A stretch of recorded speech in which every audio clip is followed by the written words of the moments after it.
A young girl, covered in her own blood, was found lying in the grass by a man who was out on a morning bike ride in Waukesha, Wisconsin, on May the 31st, 2014. This young girl was 12-year-old Peyton Leutner. Leutner had celebrated her best friend's birthday the day before. She had no idea, however, that the preteen sleepover was nothing but a scheme to kill her by luring her into the woods, masterminded months before by that very same best friend, Morgan Geyser, along with Anissa Weir. The case quickly became a national news story, and not just because of the age of the perpetrators, but also because of their motivations.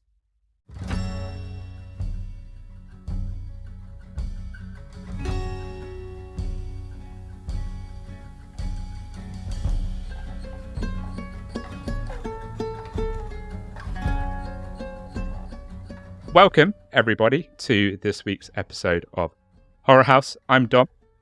And I'm Amy. And as always, thank you for joining us this week. Thank you for choosing our podcast to scratch your true crime itch. We appreciate it, and we love you. That sounded Gross. Far less disgusting in my head, more than it did out loud. What's your Amy, favourite true crime STI? How's your true crime itch, and how are you doing? Better now that I've got the cream.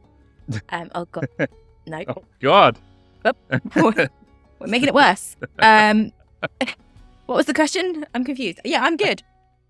I'm a little bit flustered now, but I'm good. I am excited to be back with true crime-ness. Oh yes. That was a sentence.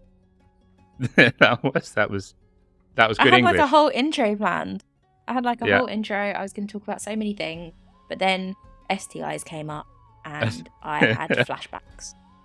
The true joking. crime. I've never had an STI. Don't you find that quite surprising? I've literally never had one. I'm gonna plead the fifth on that one. I literally just gave you a free pass and you didn't even use it, so fine. I know, but I'm nice. I'm a nice Yeah, you would person. think you'd learn not to be nice to me by this point. I've got too much love for you. You're all right, I guess. Despite my STI. Despite your true crime itch, which you should probably get checked out. No, it's good. It's cool.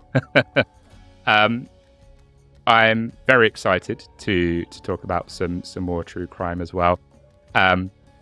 This one is a little bit less jovial, I'm afraid, than our last true crime.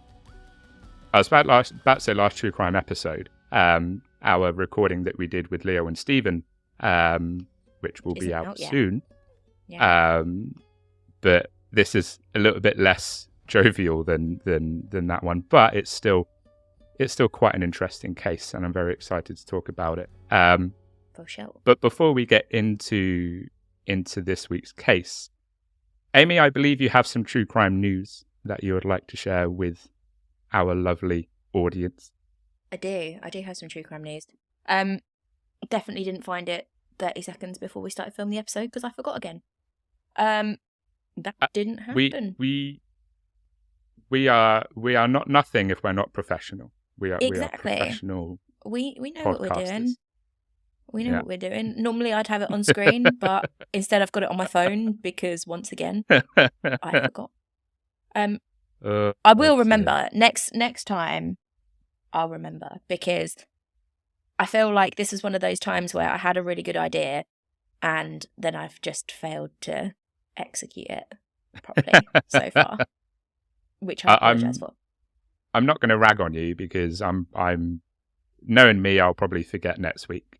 So do you know withhold. What? Actually, as I've been looking on my phone for true crime news, another piece of, I mean, I don't think it's a crime, but it is true news, has just come up. So this is breaking. This is hot off the press, right? Brace yourself. Because Breaking I'm news excited. at Horror House. I'm pretty sure you're going to be too. Burger King, right, are now doing cheesy Dorito chicken fries. What the fuck? God, that sounds good. That sounds amazing. Order now, only at Burger King, Doritos cheesy chicken fries. They already did the flaming hot, but now they're doing the cheesy. You have proofread that is Burger King UK, right? Yeah. Okay, good. Why would I get it sometimes they don't otherwise? specify. I hope so.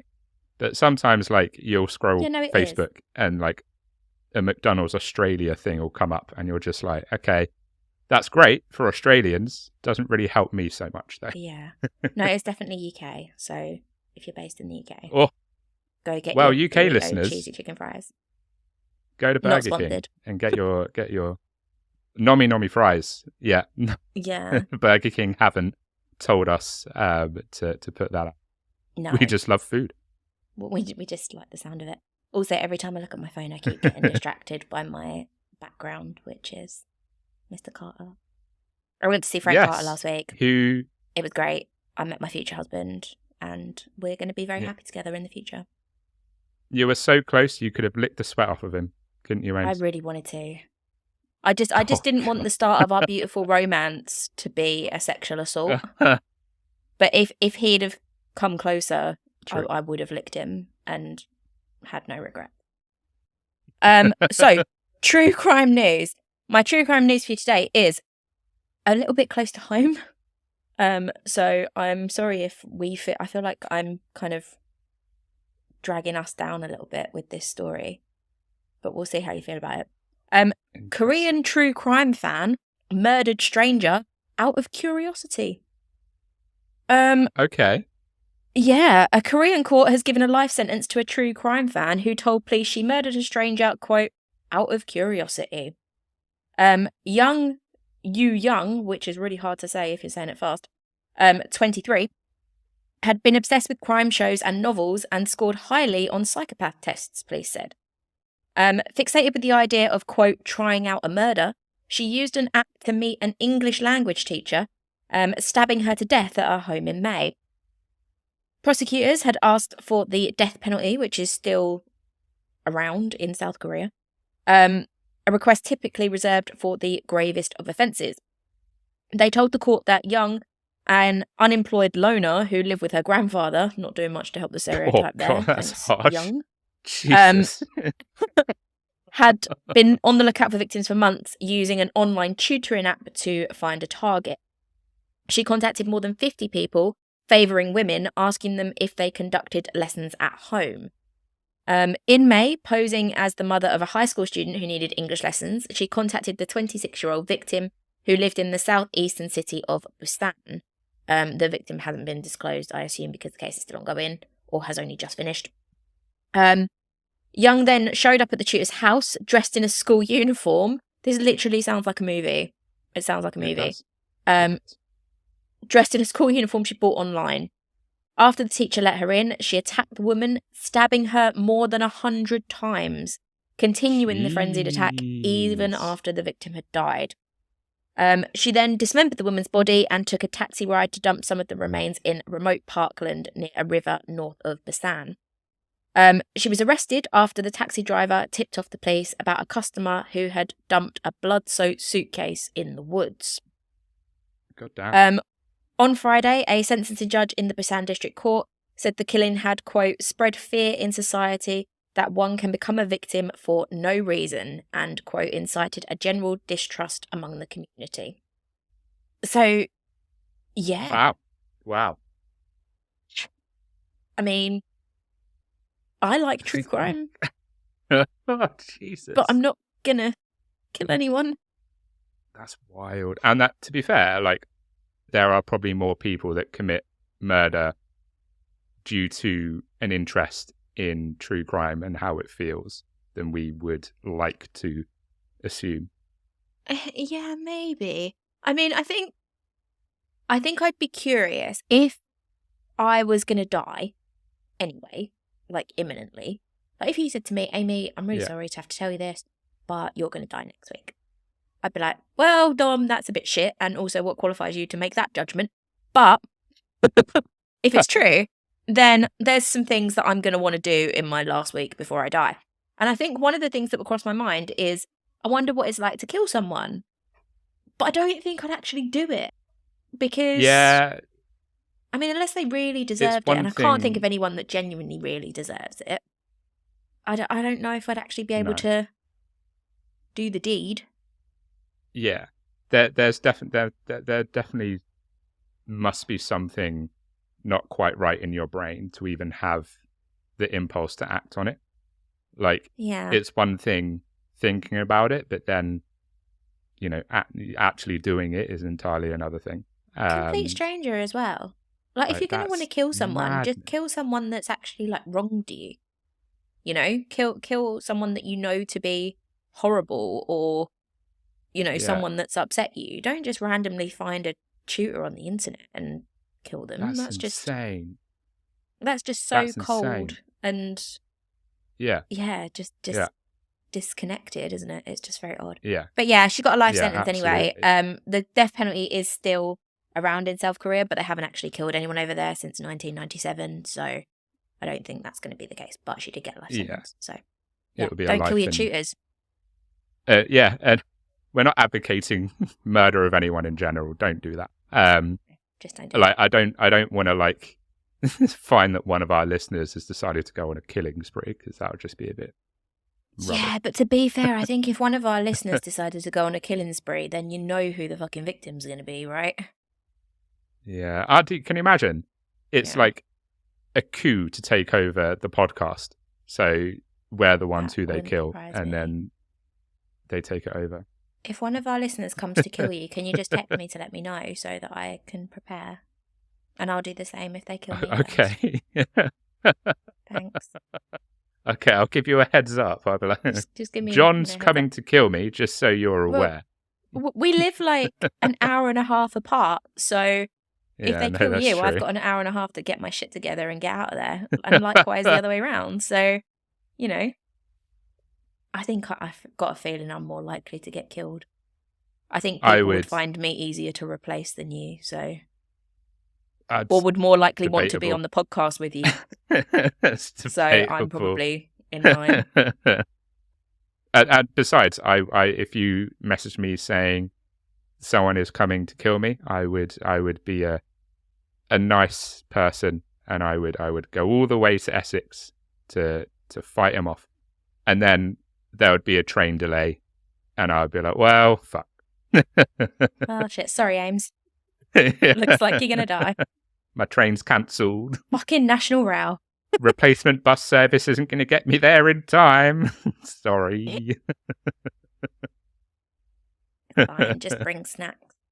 Oh no, wait, I'll be dead. Never mind, ignore me. Yeah, I was about to say, what good are this? I think I've gotten confused. I'll get to your house and be like, oh, sorry, Ames, I ate all the snacks. Oh, wait, no, she's dead. Oh no, you're dead. It's fine. It's okay. Yeah, just feed Tank. That's it, really. Here, Dave, do you want some snacks? It's probably quite hard work killing someone, in it. Do you want some biscuits? If we have any listeners called John or Dave, we're really sorry. We're not assuming that you're killers. You're probably lovely. No. Say hi. No. Please don't. Hi. To be fair, I haven't really met any bad Daves or Johns, so you guys are pretty sound. Yeah, you guys. You're all right. It's probably more likely to be like I don't know, a Richard or a Steve. I can imagine a Steve killing me. All of our Steves. Just like, why are you talking about me for? Steve, if you're listening, kill me slow. Kill me slow and kill me softly. With your song. Okay, let's move on. This is getting weird. On with the true crime. On with the true crime. More true crime. This is the main true crime dish. Because we're fans. Appetizer true crime dish. This is the entree. Is that the right word? I don't know. I don't know. Anyway. I think so. Amy, do you know anything about the Slenderman Stabbings? No, I know about Sorry, I thought I was going to do a red wine bet. I know about Slenderman. Is that the same? I mean, it's related to the Slenderman stabbing. Okay, then that's the extent of my knowledge. No, I've not heard of it. I didn't know there was such a thing as the Slenderman Stabbings, but I do know what Slenderman is. And yeah. Okay. That's all I got. Sorry. Okie dokie. That's quite all right. You are excused. It's quite a.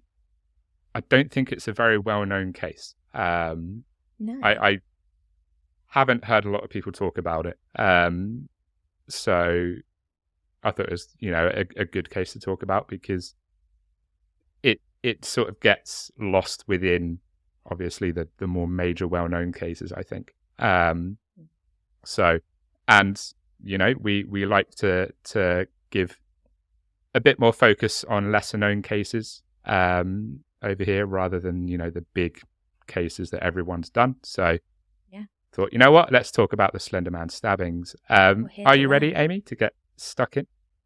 Yes, I am. More than ready to this juicy entree, which we think is the right word. I think it is. I don't know. Yeah, it's appetizer, entree, dessert, right? I don't know. Yeah. We just call it a main course. Plus, entree just sounds swanky. Fancy. And it makes me sound posh. Entree. The amuse-bouche. Cool. So, before we get into the actual crimes themselves, I thought we should talk about Slenderman for people who don't know who Slenderman is. I'm sure there are people out there that don't.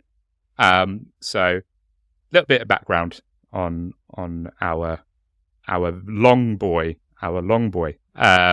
He is a fictional entity created on the Something Awful online forums for a 2009 Photoshop paranormal image contest.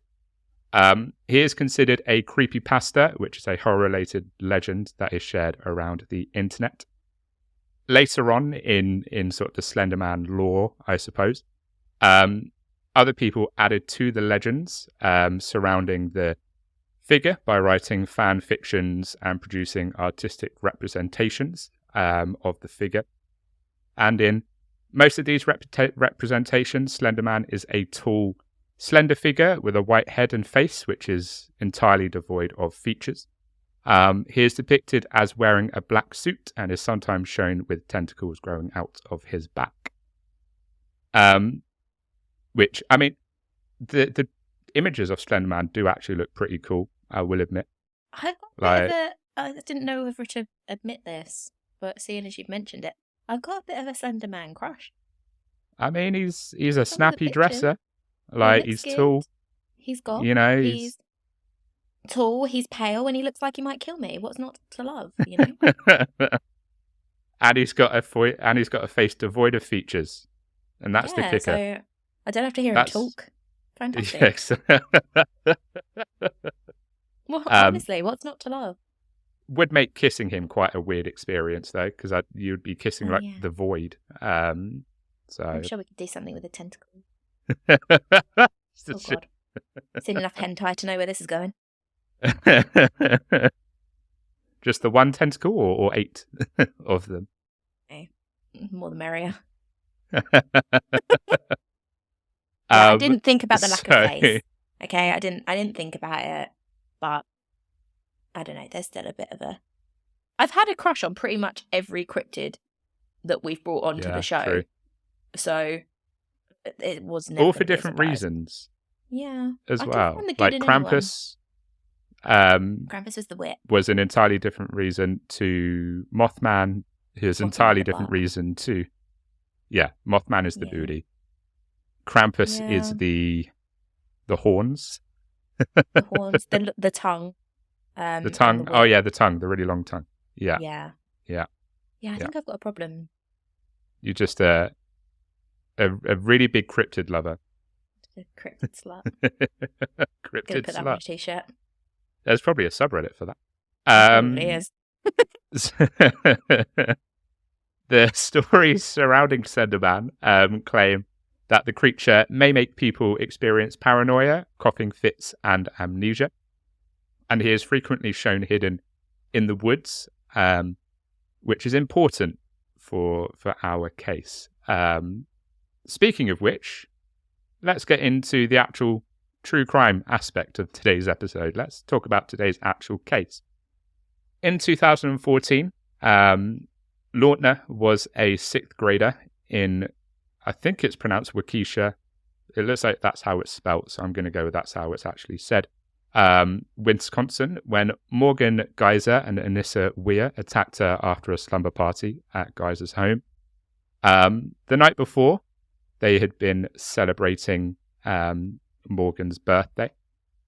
Prior to the attack, Leutner defined herself as upbeat and optimistic, saying that she made an effort to find the good in everybody. Much like Amy here, likes to find the good in every cryptid. Yeah, I think it's a little bit different.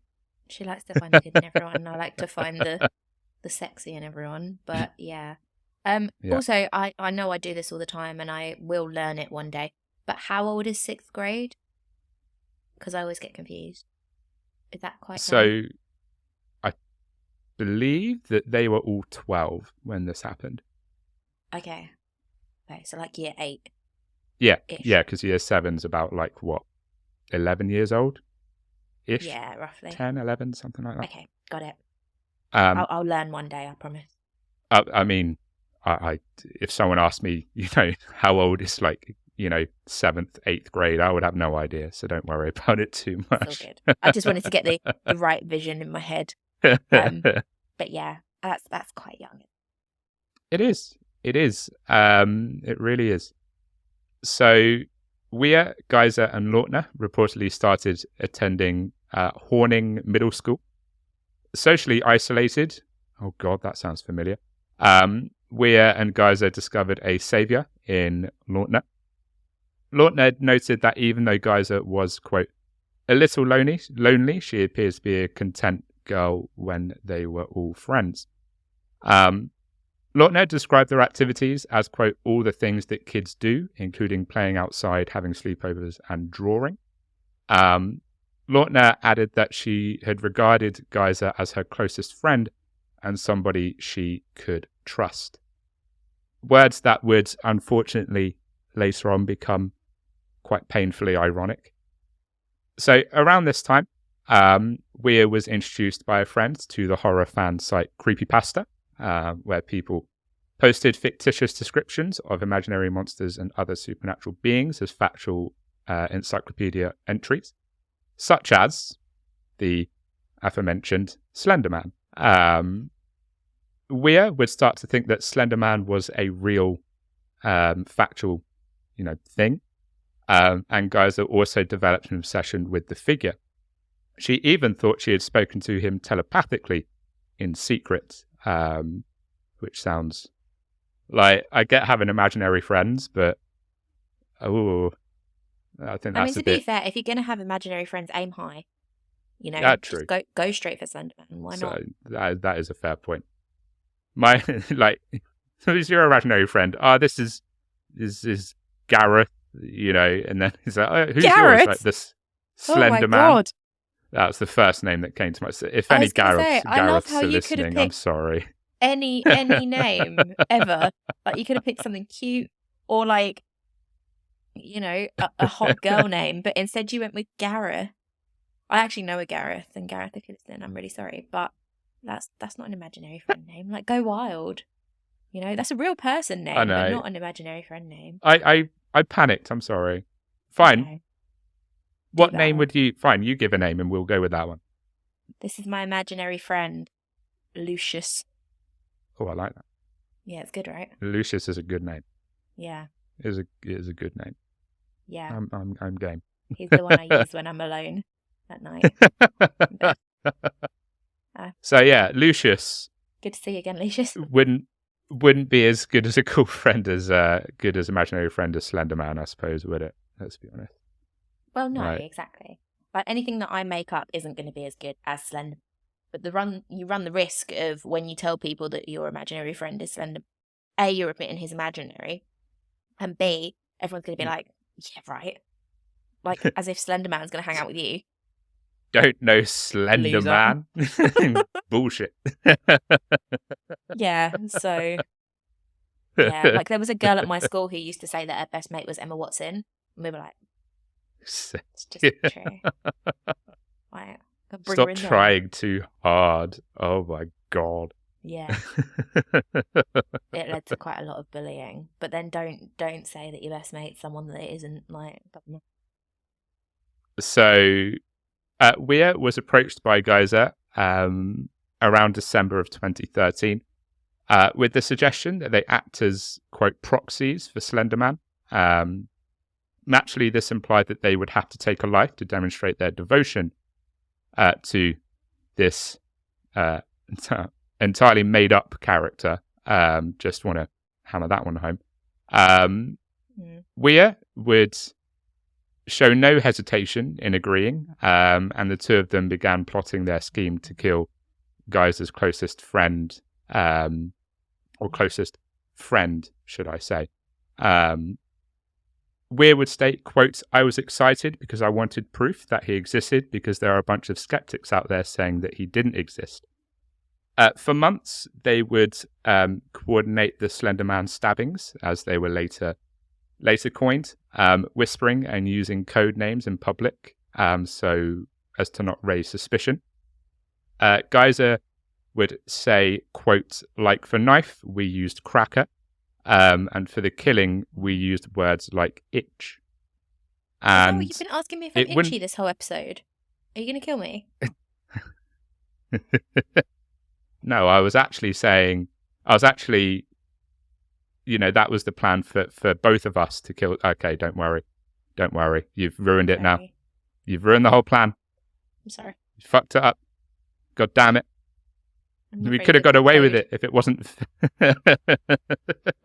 This is what happens when you only let yourself know the code and not me. It's only a code if more than one person knows it, Dom. Well, I didn't want to go around saying cracker because that would just make me a bit racist. Yeah, that's true. And if you keep talking about itch, people are eventually going to send you to the doctor. So. It's not the best code thinking about it. Yeah. I don't know what I would use, to be fair, for code names. Yeah. But for knife, I'd maybe go with banana. Banana. Yeah, true. Handheld, similar shape. And for killings, I'd maybe go with sneeze. Could you get away with sneeze? I want to sneeze on her. I don't know. Actually, it's only a matter of time before I sneeze on her. Right? Yeah, that would just. I don't think that would raise suspicion. I think people would just be like, "So, what's his obsession with sneezing on people?" Yeah, why are you gross? More than anything. Stop being gross. And then if you decide that you suddenly didn't want to kill them, you could offer them a tissue. Like, no tissue. True. Like, stop it. Don't kill them. True. Don't sneeze on her. You're going to need a tissue. It's call off the killing. I forgot my banana. I don't know how the banana came into it, but yeah. It's just turning into like an entirely new language. Yeah, it's fine. Until we all just get so confused that I get completely full of rage and just kill everyone. So, as I said, they coordinated the plan for months, and it wouldn't be long until Weir and Geyser would finally put their plan into action. And what was the plan? I hear people ask. I hear the voices in my head ask, what was the plan? What was the plan? Well, the plan was as follows. Invite Leutner to Geyser's birthday party, where the three girls would be alone together. Kill Leutner, pack their bags, and walk to Slenderman's mansion, which they believe stood in... Oh my god, that is the most unpronounceable word I've ever seen in my life. Just give it a go. I can't even... Commit. Chequamegon, Nicolet National Forest in northern Wisconsin. Sure. Yeah. It's in a forest. So wrong. Let's go with it. It's a national forest in northern Wisconsin. I should have just said that. Cool. So here they would be welcomed by Slenderman with long, open arms. There's a whole lot of delulu going on here. Yes, it was. And there is a reason for the delulu, which I believe I will talk about towards the end of the episode. The Lulu was not the Salulu. Leutner said that she had no idea what the two girls had planned for her in the name of Slenderman when she arrived to Geyser's 12th birthday party. Before picking up Leutner, the birthday girl and her accomplice would go to Anissa's house. Here, they packed a backpack with clothes, granola bars, and water bottles, in addition to a photo of Weir's family. I mean, after all, Anissa didn't want to forget what her family looked like while living in Slenderman's humble abode. Before being brought back for the sleepover by Geyser's parents, the three would skate together at a nearby roller rink and have frozen yogurt for our American listeners. Yogurt. Geyser and Weir later informed investigators that they had originally intended to kill Leutner that night as she slept, but the plan was changed to kill her the following morning at a local park. Leutner would say, quote, I remember waking up. They had already woken up and gone downstairs on the computer. So I woke up and went down with them. We had donuts and went to the park. Been holding that in for a while.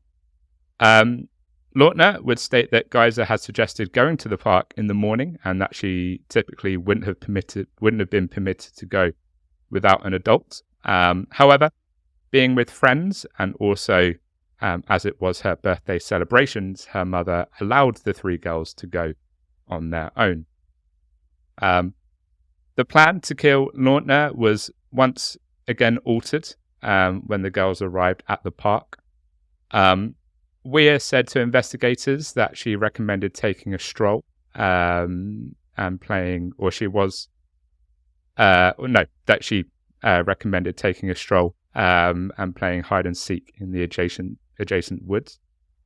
Leutner would state they wanted to go on a walk, and I didn't think much of it. It's just a walk in Waukesha. What bad stuff happens in Waukesha, Wisconsin? Turns out, yeah, as cold as it sounds, that will very much come back to haunt her a little bit later on. Leutner thought that they were going to play hide and seek in the woods, but Weir motioned for her to lie down. Quote, Anissa told me to lie on the ground to cover myself in sticks and leaves and stuff to hide, in a sense, but it was really just a trick to get me down there. With Leutner on the ground, Weir would tell Geyser, quote, go ballistic, go crazy. Morgan then jumped on her, quote, best friend, pulled out the knife she took from her home and started stabbing. And she would stab unrelentingly. Leutner would be stabbed 19 times in the arms, legs, and torso with a 5-inch long blade. 2 of the wounds that she received would be to major organs. One missed a major artery of her heart by less than a millimeter, and another went through her diaphragm, cutting into her liver and her stomach. When Geyser finally climbed off of her, Leutner screamed, quote, I hate you, I trusted you. Quote, she said that she couldn't see, that she couldn't walk, and that she couldn't breathe, Anissa Weir would state. The 12-year-old told Leutner to lie down while they went to get help, which, of course, they had zero intention of doing because they very much didn't go and get help. Instead, they went to a local Walmart, cleaned up, and spent a few hours around Waukesha until they were discovered by the police sitting in the grass near the interstate. They had intended to hike around 200 miles from their current location to meet Slenderman in his mansion, known as the Slender Mansion, in the National Forest. I can't even be bothered to walk to the shops, which is literally a 30-second walk from my house most days. 200 miles is crazy. That's commitment to Slendy, I guess. But also, can we just take a moment for Slender Mansion? I know. Yeah. But it's I mean, a little bit of brevity to the stabbing. I'm a little bit gobsmacked. Like, it doesn't happen very often. Normally I've got plenty to say. But I just don't get... Maybe you're going to cover it. Maybe I'm jumping the gun a little bit. But I don't get how you can believe in something that you've seen on the internet so much that's so obviously not real that not only do you think, oh, well, I'm going to kill this girl to prove my devotion to it, but also I'm going to go and live in its mansion that also probably doesn't exist. Yeah. Lot of delusion. Yeah. And I will go into it towards the end. I figured we'd talk about it. But obviously there is some psychological things at play here, which would probably explain why it was so easy for both of them to believe that Slenderman was actually real. And it's crazy. Like, they're 12 years old and they've come up with this entire plan. It's madness. I don't even know what I was doing when I was 12. Yeah. I'm pretty sure I'd just got a wee dance mat and that was basically my life for 3 years. So yeah, it's so think of this. Like, I was aware of Slenderman, I think. Maybe I don't know. What year was this? 2014 was when the attack took place. Oh shit, yeah. I was old. I mean, we weren't young, Amy. I wasn't 12. Put it that way. But yeah, I just can't imagine as a 12-year-old having that even enter into my brain, like, let alone with a friend. Yeah. Like, I never looked at my friends as a 12-year-old and thought, I'm going to kill you for an internet creature. Yeah. And obviously it's what makes the whole crime even more shocking. Not only the fact that it was motivated by wanting to devote yourself to something that's not real, but the age of the girls at the time as well. It's, I think the only other case that I can remember covering of someone around this age is Mary Bell, which was the first ever episode of the podcast, and she was like 10 years old when she committed her first murder. Yeah. I had a moment where you were like, oh, committing a crime for something that isn't real. And then in my head, I had a very fast track to, well, we can't prove he's not real. And then another step further of, well, also how many crimes and murders have been committed in the name of religion, which we also can't prove is real. So fair. Maybe we're not, fair. A million miles from a lot of things. Not that I'm comparing. No, that's a good point. Not that I'm comparing Slenderman to Jesus, but Slenderman is kind of like Jesus in that we can't prove either of them existed. Yes. Actually, we can prove Jesus existed, but not that he was the Son of God. It's a tangent that we can't go down. Let's move on. But it's not outside of the realms of possibility that you would kill for something that you don't necessarily know is real. That's all I'm saying. Yeah. So while they were able to wash the blood from the knife and their hands, their clothes were still spotted in red. The two girls would confess immediately. Geyser clarified that if she didn't kill her dear friend, because this is what best friends do, he, obviously the Slender Man, would kill her entire family. Quote, "It was weird. I felt no remorse. I thought that I would. I actually felt nothing." Although Weir was said to have felt bad about the stabbing, she also believed the attack was necessary to please old Slendy. Oh, I don't know if I like Slendy as a nickname. I think if it refers to a creepypasta, it's fine. If it refers to a penis, it's less. I mean, to be fair, I don't know if someone was like I'm going to call your penis Slendy. I don't think anyone would be particularly overjoyed with that. I think when I'm trying to make someone feel good about how their penis looks, the first word that doesn't come into my head isn't slender. Ooh, Look how slender it is. Look how slender it is. It's so slim. It's so slim. It's just... God. Yeah. No, I like Slender for him, for Slenderman. Slendy's a great nickname. It makes him sound kind of cute and kind of like he won't kill your whole family.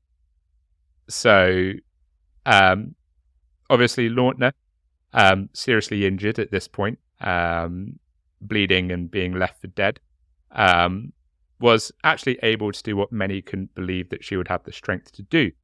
And that was pull herself out of the woods and into the open where someone could find her, which after being stabbed 19 times is pretty impressive. Pretty impressive. Like, that's just go, girl. The mental strength that she would need to do that is insane. I can barely drag myself out of bed in the morning. I haven't been stabbed. Yeah, exactly. I stand up out of bed and, all of my joints crack. So I don't think I'll be doing that in that situation. Yeah, that's impressive. Yeah. That's like pure will to survive. Yeah. I mean, there's probably a lot of adrenaline involved there as well, like pumping through you at that point. But yeah, the fact that she's that injured, like 19 times. 19 times with damage to your internal organs and yet still able to crawl out of the woods is just... Yeah. That's respect. So she would say, quote, "I got up, grabbed a couple of trees for support, and then just walked until I hit a patch of grass where I could lay down. It was there in quite a ridiculously big stroke of good fortune at the end of Big Bend Road that a bicyclist would find her and call 911. Police and EMT workers arrived and Leutner would be rushed to hospital for emergency surgery." But before we get into the second part of this week's episode, I think now is a good time to take a wee little break. Amy, what do you think? I think so. I need to find the same will to survive as this girl has. I don't know if a 5-minute break's going to do that, but I'll certainly try. Cool. So we are going to take a break and we shall see you in just a few minutes.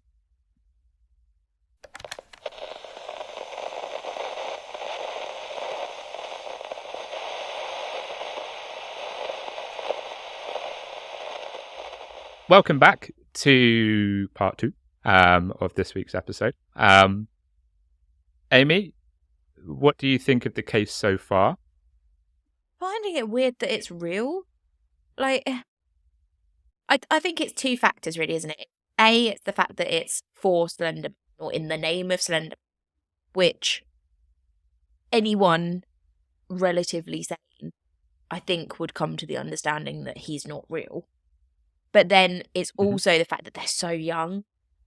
Like, they're just young girls that should not be thinking about this kind of thing, and they've ended up doing this. It's all just a bit... It's a lot of factors that make it very unbelievable, and yet somehow it's true. It's a very odd case. And I said it to you in the break, I'm really shocked that I haven't heard about it.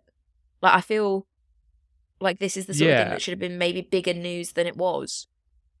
Cool. Are you ready to dive into the second part? I think so. I think I'm ready.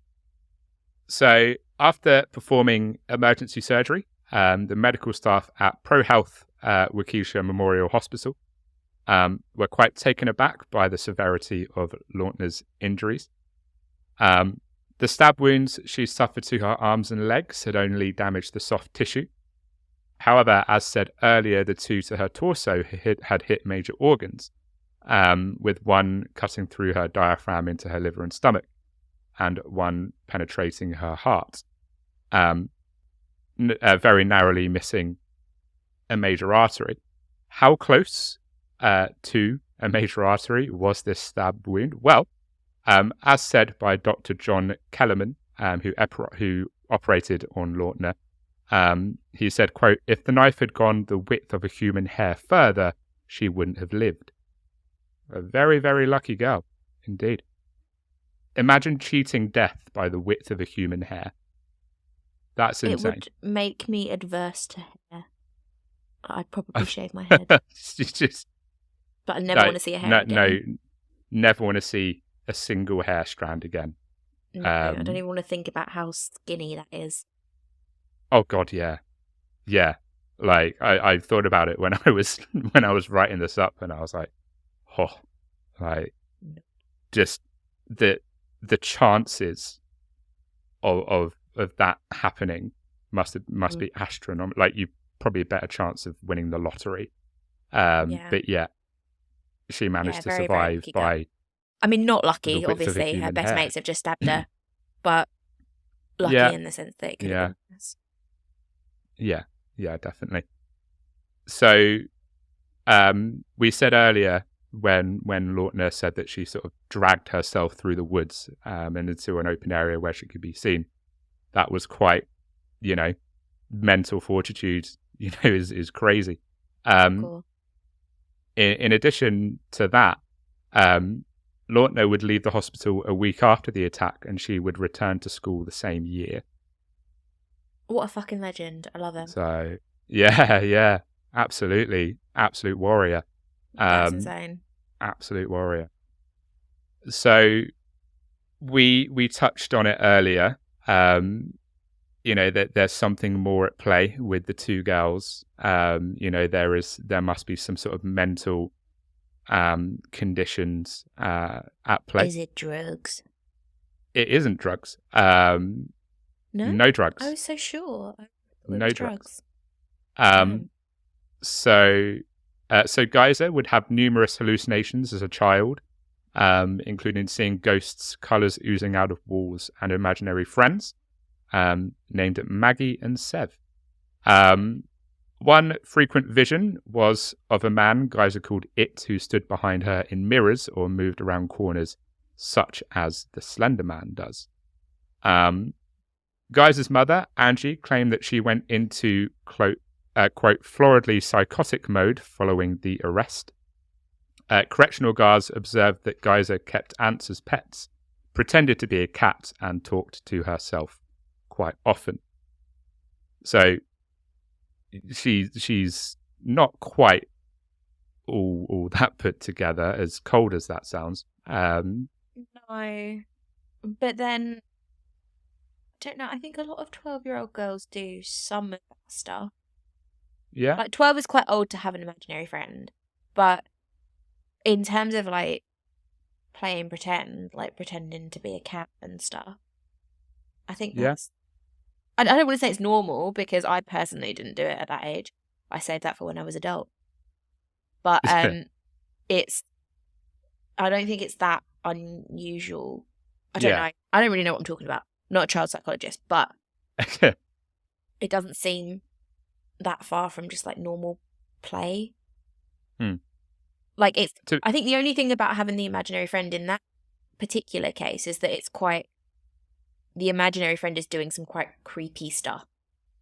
Like, normally you hear about a kid that's got an imaginary friend and they're like doing normal kid stuff. Like, they're playing normal kids games. They're colouring together. They're, they want to set them a place at the table so that they can eat together, that sort of thing. They're not haunting them in mirrors and following them corners, which is a bit. Yeah. Maybe that's fine. Yeah. The whole talking to herself often. I have an inner monologue with myself. So if I didn't maybe talk to myself, I'd forget half of the things that I needed to do in a day. Granted, most of the time it's when I forget. Yeah, like you can have really good conversations with yourself. I'll forget to do stuff, and most of my conversations with myself are, "Oh, for fuck's sake, Amy!" Like I berate myself a lot, but. Yeah, I mean, I don't think it's. If you didn't know what she'd done, I don't think you necessarily would have brought those things into play. It would have just been kid stuff, and then. Yeah. Now it looks weird because she. Yeah. believed in Slenderman and stabbed a girl. So Geyser would be transferred to the Winnebago Mental Health Institute. What a name for a mental institute. I love it. Off to the Winnebago in the autumn of 2014 so that her competency to stand trial could be assessed. On October the 22nd, 2014, Geyser was given a diagnosis of early onset childhood schizophrenia, which might explain why she was seeing colours oozing out of the walls and all of that other stuff. Does kind of sound like drugs. Not that I know. Yeah, Amy. How would you know? Yeah. My mum listens to this, so I don't know is the official line. But you're gonna make a vet very, very disappointed in you. I'm sorry, Vet. Yeah, weirdly, I'm more concerned about upsetting your mum than I am about upsetting my own. Like, Carol doesn't give a shit. She did some crazy stuff in the 60s. Well, no, she's not in the 60s. She was like 10. But anyway, I don't think it's really difficult. Normally, when someone's done something like this and we find out that they're psychotic or they've had a mental health break, I'm a bit like, well, that's no excuse. That's you're still in control of your faculties and you shouldn't be killing people. But I feel a bit differently in this case because I don't know. I think it just comes down to her being so young. Like, I don't really think when you've got all of that going on in your head and no one to really talk about it with, that's so much for an adult to deal with.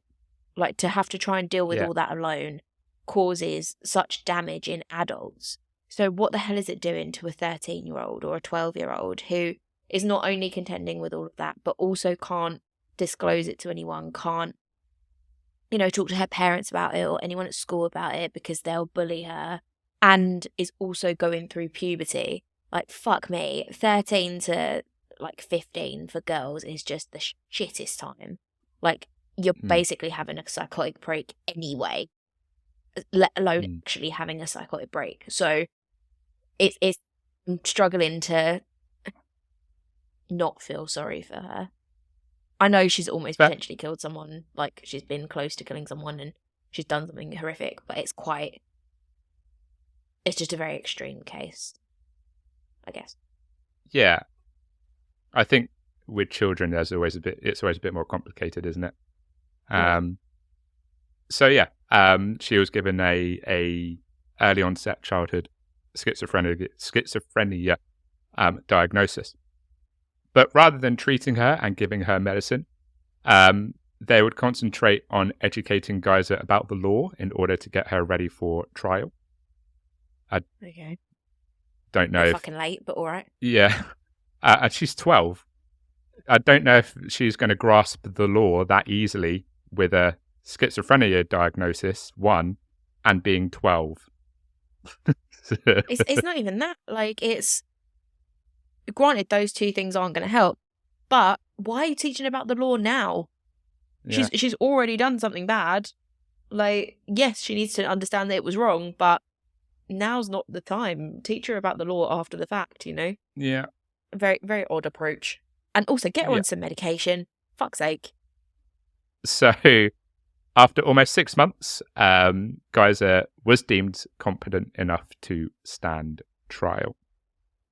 So I'm just pouring a drink, and I don't know if the mic picked it up. So if the mic did pick no. up, I'm not wetting myself. Not for me, anyway. It's just a drink.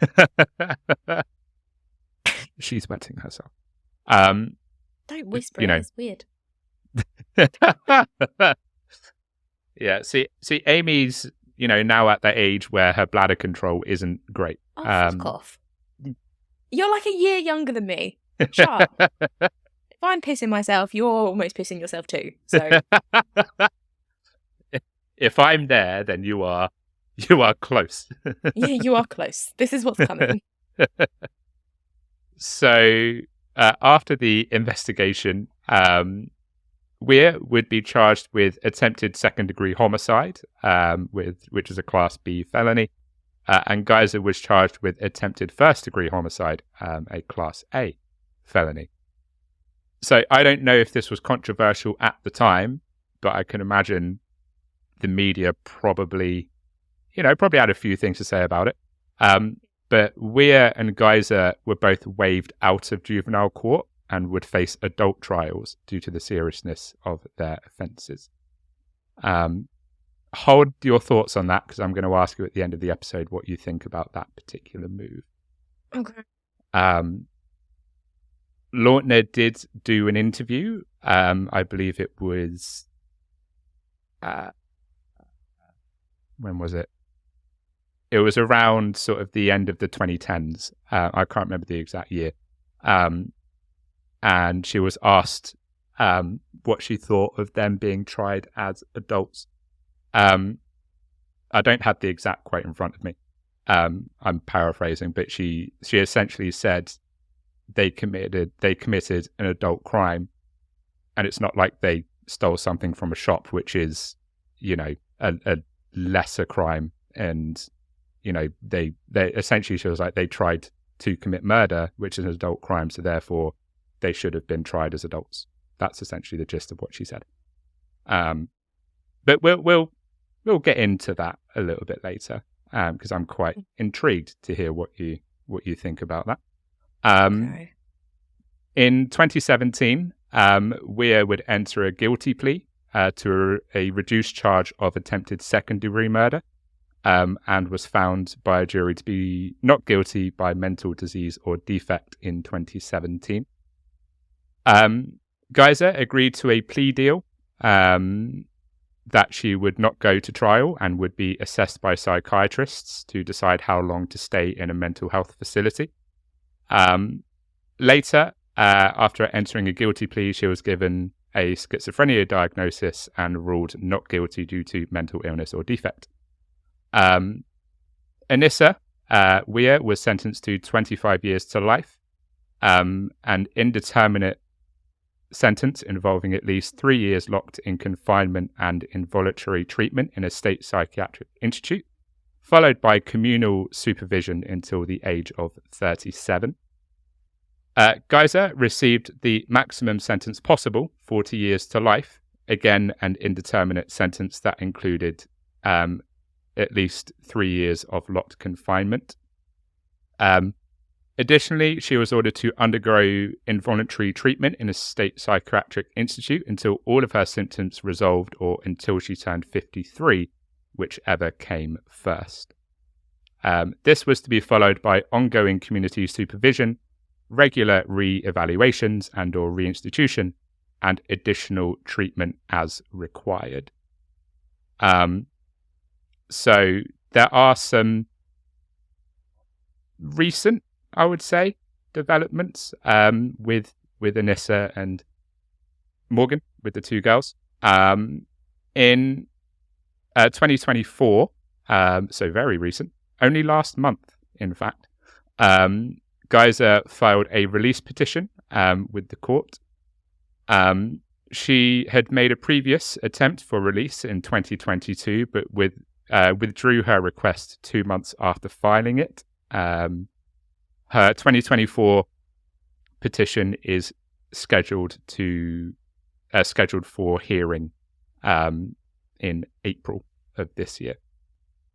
As for Anissa, during a court proceeding on March the 10th, 2021, Weir, who was 19 years old by this point, submitted a letter to the court stating that she was, quote, sorry and deeply regretful for the agony, pain and fear I have caused, not just to Leutner, but to my community as well. She would further state, quote, I hate my actions from May the 31st, 2014, but through countless hours of therapy, I no longer hate myself for them. Weir was ordered by Waukesha County Judge Michael Bohren to be released from the Winnebago Mental Health Institute on July the 1st, 2021. The The judge gave state officials 60 days to create a conditional release plan, and mandated that case managers from the State Department of Health Services be assigned to Weir in order to monitor her progress until she reaches the age of 37, which is the duration of her commitment. Weir would be freed from the Institute on September the 13th, 2021, subject to quite a number of conditions, including a 24-hour GPS tracking program and a prohibition against leaving the county without authorization. She also won't be permitted to use social media in any way, and her internet usage will also be closely monitored. She will also need to take medication, and a caseworker will physically accompany her to therapy sessions on a regular basis.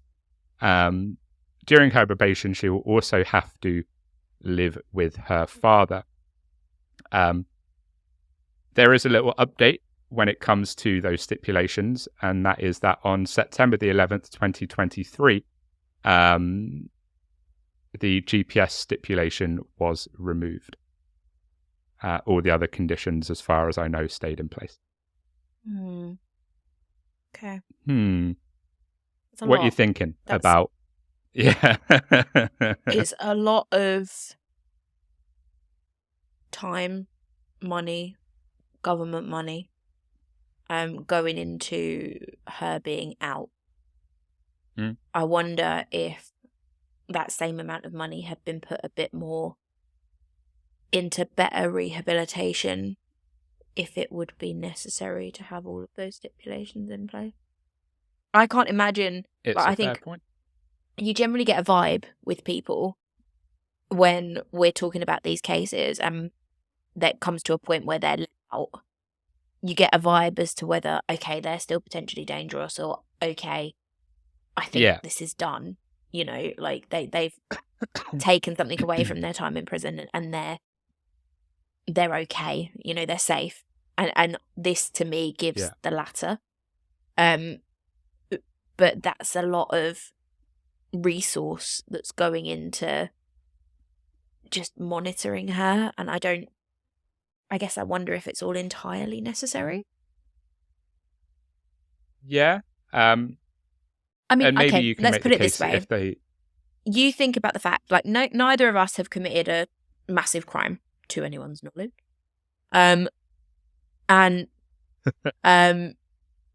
You think about who you are now as a person today, like, you know, sitting here recording this podcast, compared to the person that you were when you were 12 years old.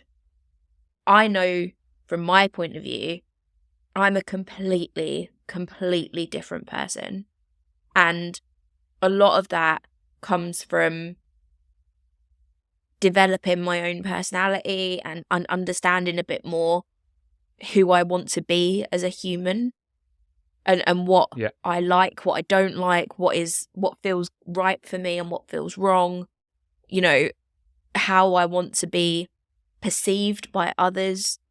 There's a lot of factors that come into that, and that's a natural change. You know, I haven't been to prison. I haven't, you know, had all of that time in jail to think about that. I haven't had stipulations put on me now as to how I live my life.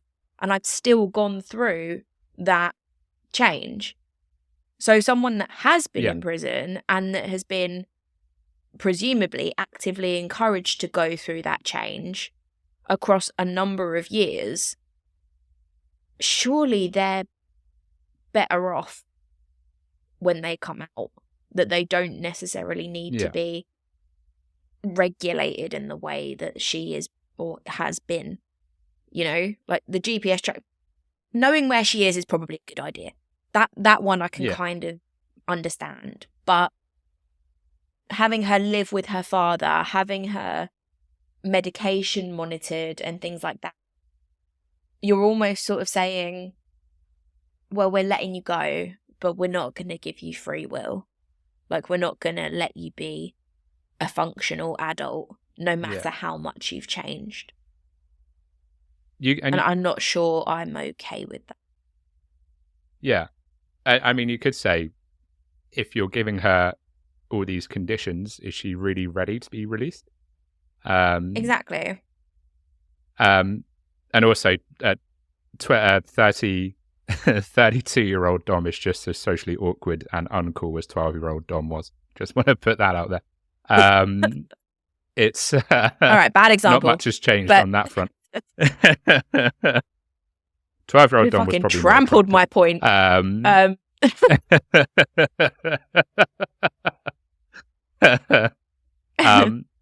But yeah, it's definitely an interesting decision, and I can imagine at the time it was a controversial one. Because, like I said, if you're attaching all these conditions to her, maybe keeping her in the mental institute for longer is a better option. Yeah. Because I'm gonna ready. Yeah. No, carry on. Sorry. No, I'm gonna wait for the bit where you say it's okay for me to talk about her being tried as an adult before I keep going, because there's a lot of crossover. But yeah. Okay.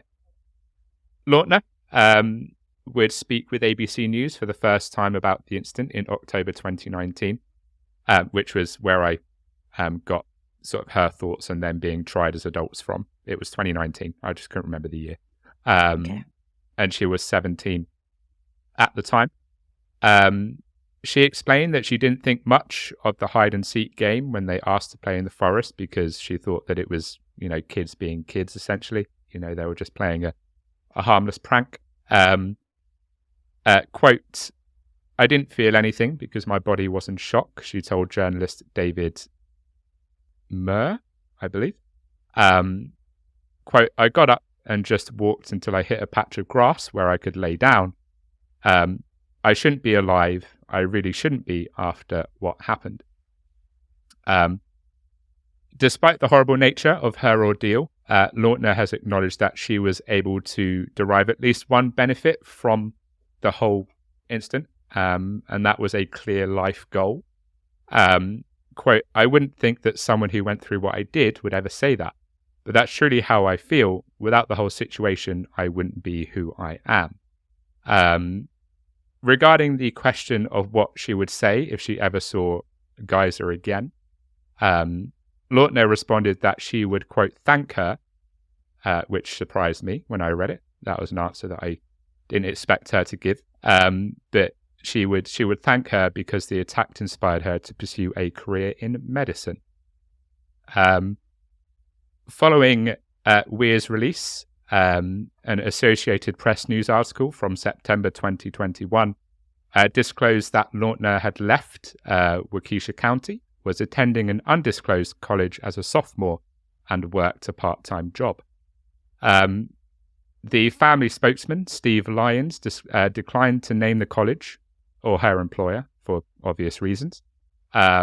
He did say, however, that she has bought her first used car and has 2 cats. And I think, Amy, you'll appreciate the names of said 2 cats, which are called Salem and Lilith. Love that. Although I was concerned for a second there that it was going to be Maggie and Sev. Oh, God, can you imagine? Yeah. That would be that. Salem and Lilith are far better. Much Glad better. that she went with those. Yeah. And that is the end of our case. I thought that was a nice little bookend to wrap things up on. So, Amy, you're probably chomping at the bit. You have thoughts, I imagine. I do. Thoughts, feelings. The floor is yours. Oh, yikes. Firstly, Leutner is what a woman. Just an incredible woman. Like, I'm a fucking vengeful bitch. If someone hurts me, I want to hurt them back. That is just my nature. So for her to have come away from all of that and be able to get to a point where she can thank the person that, or even think to say thank you to the person that did this to her because of what it gave her, I think is just incredible. And that's aside from the fact that she was able to withstand all that she withstood and still get herself to like a point where she was able to survive it. I think she's absolutely incredible.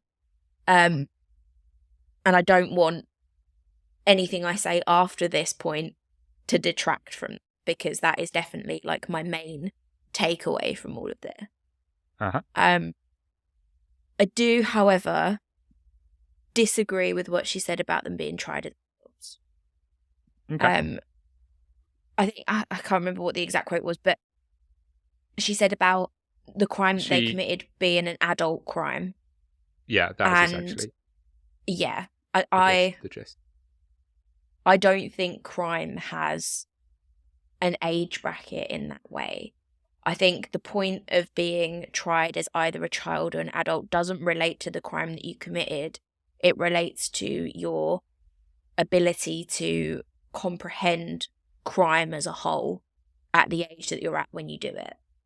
I think as a 12-year-old, everything that I spoke about earlier in terms of where you're at in your mental development, what you're going through, particularly as a girl, but also as a guy, you know, at puberty and the changes in your body, your hormones, let alone the fact that you are schizophrenic, means that your ability to comprehend a crime and the consequences of your actions is severely inhibited.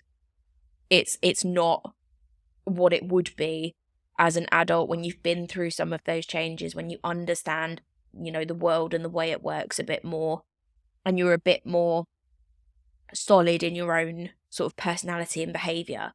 It's two very different things, and that is why, or that's where the differentiating factor is you can either understand what you're doing or you can't, or you're not developed enough to be able to understand it. And I don't agree that they should have been tried as adults.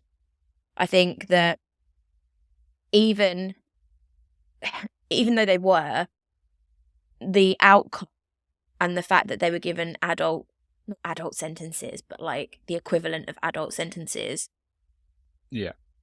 goes against everything that prison is supposed to be about. Like, how is that supposed to rehabilitate those kids? Because they were kids. Yeah. It was mental institution that they were sentenced to. Mental institution, sorry, yeah. But even more so, you know, validates the point even more. How is that supposed to aid in their rehabilitation? Yeah. If they're being put away in whatever institution they were put away in for an adult amount of time. It's just not... I'm not excusing what they did. You know, it's horrific. It's they knew it was wrong. You're definitely at 12 years old. You understand what's right and what's wrong. And you know that harming another human is a bad thing to do. But there's levels of comprehension within. And as a child of 13, whose mental capacity is very, very, very disabled, you just can't compare it. And that's I think my main... It's probably the only thing that I'd ever disagree with Leutner on. Anything else that she told me, I'd be like, yes, sweet. Yeah, absolutely. Not a problem. You're a fucking legend. I'll do what you say. But they shouldn't have been tried as adults, in my opinion. Okay. That's fair. That was way more than you asked for, and I fully appreciate that. But that's my opinion. I knew you had thoughts. I wanted to give you the floor. You can see it. You can see them building inside me. I saw you frothing at the mouth when I ended it. I was like, oh, yeah, go away, go crack on, Amy. It's all yours. I think as well, there was probably a lot of public pressure. You know, even if you just take them out of the equation, the fact that it was such a horrible crime, and the fact that people would have wanted to see justice. There's a lot of public pressure to try in the way that people would have wanted to see them tried. So maybe that factors into it as well. I mean, doesn't necessarily make the right thing, but it has to be taken into consideration. On both sides, you're going to have different opinions, aren't you? You know, Leutner and her parents probably would say try them as adults. Whereas, you know, other people would go, they're 12 years old. Don't try them as adults, because they're not adults. They're kids. And it sort of reminds me a little bit of the power of the internet. And I know that makes me sound like such a boomer, but just the power of the internet and what it can do to people who might be easily led because of their age or because they have schizophrenia. Yeah, it's pretty terrifying when you think about it from that point of view. But Amy, would you like to see us out for this week? And I hope you enjoyed listening to that one. I absolutely did. It's definitely one of the stranger cases that we've covered. Thank you so much for listening. Hopefully you enjoyed it too, and it was one that you've maybe not heard of. Sorry for getting so het up about it, but it's what we do. Yeah. If you enjoyed listening to the episode or watching the episode, if you're watching on YouTube, hello. Please hit the subscribe button, like, comment, Q&A, all of those things, all of the ways you could possibly interact. Go ahead and enter those acts with them. We appreciate it, and it helps us out a lot. If you want to support us financially, you can do so. You can head over to the Buy Me a Coffee link, which we all know what it is at this point, but you can chuck us a little bit of money for some coffee too. Yes. Next week we have another true crime episode, but one that is pretty much as far different from this one as you can get. So we'll go with it. Okay. But until then, as always, stay spooky. Stay spooky, you lovely, lovely people.